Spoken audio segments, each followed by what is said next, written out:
हे शिवदंतर भोला भिकंतर, हे शिवदंतर भोला भिकंतर, गौरा बियहन जाले हे, गौरा बियहन जाले हे। कौन सप शिव डारा बनवनी, कौन सप शिव डारा बनवनी, कौन साप माला हे, कौन साप माला हे, कौन साप शिव मौरी बनवनी, कौन साप शिव मौरी बनवनी, गौरा बियहन जानी हे, कौन साप शिव मौरी बनवनी, गौरा बियहन जानी हे।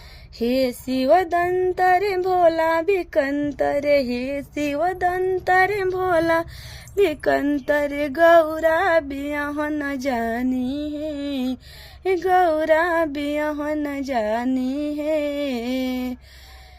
डोड़ा सप शिव डाड़ा बनवनी, डोड़ा सप शिव डाड़ा बनवनी, करइत सप के माला हे, करइत सप के माला हे।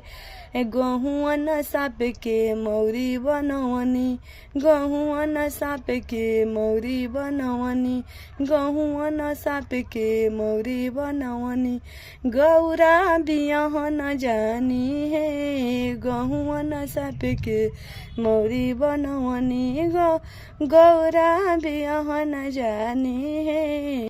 गइल बारात जब मैना रानी, गइल बारात जब मैना रानी, गिर गइली छाछात, गिर गइली छाछात। हे शिवदंतर भोला भिकंतर, हे शिवदंतर भोला भिकंतर, गौरा बियहन जास हे, शिवदंतर भोला भिकंतर, गौरा बियहन जास हे।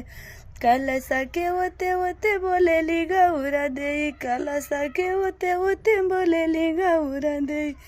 हे स्वामी बदल दी रूपवाया पान, हे स्वामी बदल ले रूपवाया पान। देखी रउआ रूपवा के हंसता रे गौआ समाज, देखी रउआ रूपवा के हंसता रे रूप गौआ समाज।